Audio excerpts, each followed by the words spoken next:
The village of Kendrapada slumbered under the oppressive blanket of the pre-monsoon heat. Dust devils danced on the parched earth. The air, thick with humidity, carried the scent of drying cow dung and unfulfilled promises. Life in this corner of Odisha was a constant struggle against the whims of nature and the indifference of fate. Among the weathered faces etched with resilience and resignation lived Samaru Bhoi, a man bound to his land by both love and necessity. Samaru's world revolved around his small plot of land, a tiny patch of green amidst the vast expanse of brown. It was his legacy, passed down through generations, a symbol of both their enduring spirit and their unending struggle.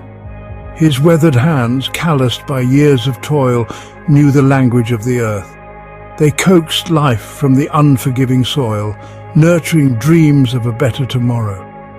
The villagers of Kendrapada were no strangers to hardship.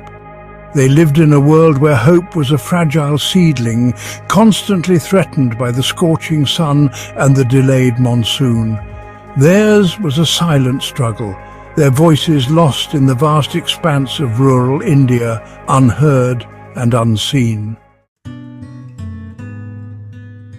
The first rays of dawn painted the sky in hues of orange and pink, announcing another day in the life of Samaru Bhoi.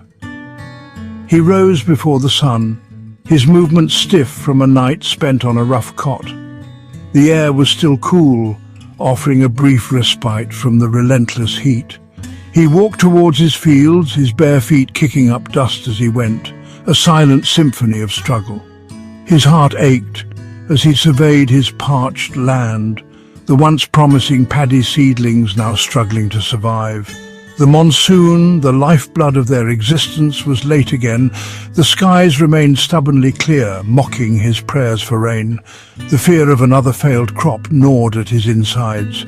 Despite the growing anxiety, Samaru continued his daily rituals. He repaired the broken fence, his weathered hands moving with practiced ease. He cleared the irrigation channels, hoping to make the most of every drop of precious water. Each action was a testament to his enduring hope, a refusal to surrender to despair. The changing weather patterns weighed heavily on Samaru's mind. The rains were no longer predictable, their arrival erratic and insufficient. The yields were dwindling, pushing him further into the clutches of debt. The local moneylender, a cunning man with a predatory smile, loomed large in his thoughts. The interest on the loan he had taken for his daughter's wedding was like a millstone around his neck. Every missed payment brought a fresh wave of humiliation and fear. The moneylender's threats, veiled but menacing, echoed in his ears. He had pledged his land as collateral, the thought of losing his ancestral home a constant source of dread. The village elders spoke in hushed tones of climate change, of a world spinning out of balance. The old ways were no longer enough, they whispered. But what could he do? He was just a simple farmer, bound by tradition, trapped in a cycle of poverty and despair. Samaru had heard whispers of modern farming techniques, of high-yielding seeds and efficient irrigation methods. But such advancements seemed to exist in a world beyond his reach, a world reserved for those with resources and connections he lacked. Government schemes and subsidies, touted as lifelines for farmers like him, remained elusive, lost in a maze of bureaucracy and corruption. He yearned for information, for guidance on how to adapt to the changing climate, how to improve his yield.